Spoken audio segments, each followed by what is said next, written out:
Hello friends, welcome to my channel. ಇವತ್ತು ಒಂದು ಒಳ್ಳೆ ಸ್ನ್ಯಾಕ್ಸ್ ರೆಸಿಪಿ ಮಾಡ್ತಾಯಿದ್ದೀನಿ. ಅದು ಉಳಿದಿರೋಂಥ ದೋಸೆ ಹಿಟ್ಟಿಂದ ಮಾಡ್ತಾ ಇರೋಂಥದ್ದು. ಅದು ಮೈಸೂರು ಬೋಂಡ, ಗೋಲಿ ಬಜ್ಜಿ ಅಂತೆಲ್ಲ ಹೇಳ್ತೀವಿ. ಅದೇ ರೆಸಿಪಿನ ನಾನಿಲ್ಲಿ ಉಳಿದಿರುವಂಥ ದೋಸೆ ಹಿಟ್ಟಿಂದ ಮಾಡ್ತಾಯಿದ್ದೀನಿ. ತುಂಬ ಚೆನ್ನಾಗಿ ಬರುತ್ತೆ. ಹೊರಗಡೆಯಿಂದ ಆ ಥರ ಕ್ರಿಸ್ಪಿಯಾಗಿ, ಒಳಗಡೆ ತುಂಬ ಸಾಫ್ಟಾಗಿ, ನೋಡಿ ಹೇಗೆ ಟೆಕ್ಸ್ಚರ್ ಇದೆ ಅಂತ. ಇದೇ ಥರ ಚೆನ್ನಾಗಿ ಬರುತ್ತೆ. ಹೇಗೆ ಮಾಡೋದು ಅಂತ ನೋಡೋಣ. ಆದರೆ ಅದಕ್ಕೂ ಮೊದಲು ನನ್ನ ಚಾನಲ್ನ ಸಬ್ಸ್ಕ್ರೈಬ್ ಮಾಡಿ ನನಗೆ ಸಪೋರ್ಟ್ ಮಾಡಿ. ನಾನು 1 ಕಪ್ ದೋಸೆ ಹಿಟ್ಟು ಉಳಿದಿತ್ತು, ಅದನ್ನು ತೊಗೊಂಡಿದ್ದೀನಿ. ಅದಕ್ಕೆ ಅರ್ಧ ಕಪ್ಪಷ್ಟು ಮೊಸರು ಹಾಕುತ್ತಾ ಇದ್ದೀನಿ. ಹುಳಿ ಮೊಸರು ಯೂಸ್ ಮಾಡಿದ್ದೀನಿ. ಈಗ ಇದಕ್ಕೆ ಮೈದಾ ಹಿಟ್ಟನ್ನು ಸೇರಿಸ್ಕೋಬೇಕು. ಈಗ ನೋಡಿ, ಮೈದಾ ಹಿಟ್ಟನ್ನು ಸ್ವಲ್ಪ ಸ್ವಲ್ಪನೇ ಹಾಕಿ ಕಲಿಸ್ಕೊತಾ ಹೋಗಬೇಕು. ಎಷ್ಟು ಯೂಸ್ ಆಗುತ್ತೆ ಅಂತ ನಾವು ಇದು ಹಿಟ್ಟು ಮತ್ತು ಮೊಸರು ಎಷ್ಟು ತೊಗೊಂಡಿದ್ದೀವಲ್ಲ ಅದರ ಅಕಾರ್ಡಿಂಗ್ ನಾವು ಮೈದಾ ಹಿಟ್ಟನ್ನು ಹಾಕೋಬೇಕು. ನೋಡಿ, ಇಷ್ಟು ಹಾಕ್ಕೊಂಡಿದ್ದೀನಿ, ಸ್ವಲ್ಪ ಒಂದು ಅರ್ಧ ಕಪ್ಪಷ್ಟು. ಈಗ ಮತ್ತೆ ಸ್ವಲ್ಪ ಲಿಕ್ವಿಡ್ ಥರ ಇದೆಯಲ್ಲ, ಈಗ ನಾವು ಇದಕ್ಕೆ ಇನ್ನೂ ಸ್ವಲ್ಪ ಮೈದಾ ಹಿಟ್ಟನ್ನು ಹಾಕೋತಾ ಇದ್ದೀನಿ. ಮತ್ತು ಒಂದು ಅರ್ಧ ಕಪ್ಪಷ್ಟು ಹಾಕೋತೀನಿ.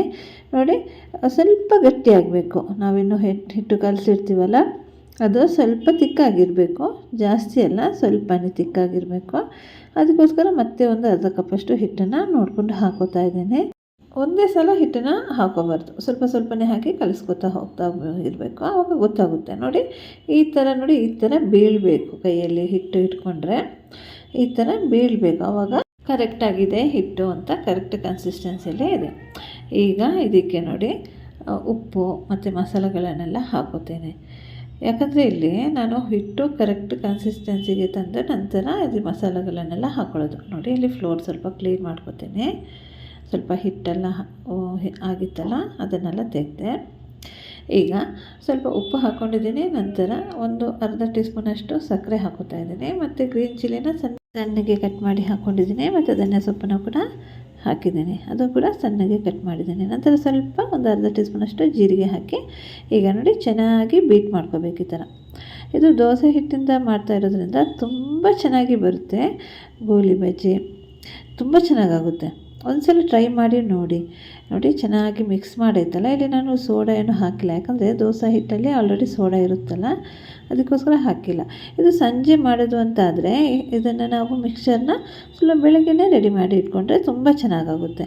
ನೋಡಿ, ಬೆಳಗ್ಗೆ ನಾನು ಮಿಕ್ಸ್ ಮಾಡಿ ಇಟ್ಟಿದ್ದೆ. ಈಗ ನೋಡಿ, ಸಂಜೆ ಆಗಿದೆ ಅಲ್ಲ, ಈಗ ಇದನ್ನು ನಾನು ತೋರಿಸ್ತೀನಿ. ಹಿಟ್ಟು ಫರ್ಮೆಂಟ್ ಆಗಿದೆ, ತುಂಬ ಚೆನ್ನಾಗಾಗಿದೆ. ನೋಡಿ, ಹಿಟ್ಟು ಎಷ್ಟು ಚೆನ್ನಾಗಿ ಫರ್ಮೆಂಟ್ ಆಗಿದೆ ಅಂತ. ಅದರಿಂದ ನಾವು ವಡೆ ಮಾಡ್ತೀವಲ್ಲ, ಆವಾಗ ಚೆನ್ನಾಗಿ ಬರುತ್ತೆ.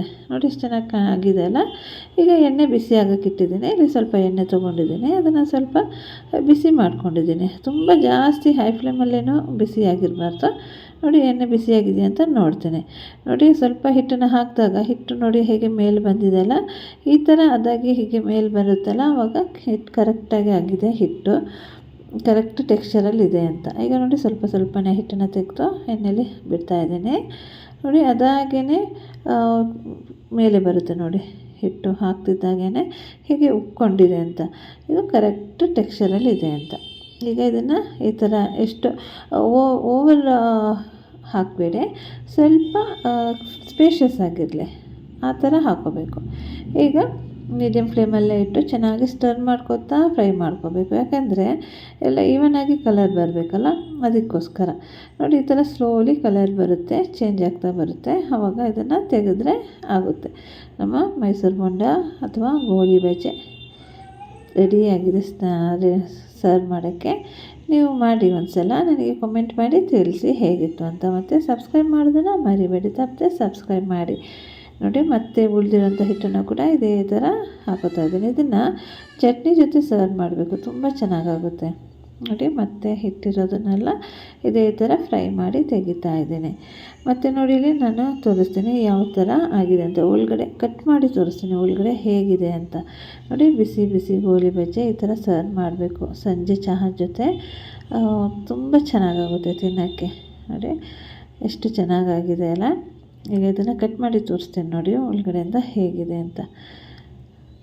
ಚಟ್ನಿ ಜೊತೆ ರೆಡಿಯಾಗಿದೆ ಗೋಲಿ ಬಜ್ಜಿ. ನೋಡಿ, ಕಟ್ ಮಾಡಿದ್ದೀನಲ್ಲ, ಒಳಗಡೆ ನೋಡಿ ಎಷ್ಟು ಸಾಫ್ಟಾಗಿದೆ ಅಂತ, ಎಷ್ಟು ಚೆನ್ನಾಗಿದೆ. ನೋಡಿ, ಬಿಸಿ ಬಿಸಿ ಬೋಂಡ ರೆಡಿಯಾಗಿದೆ.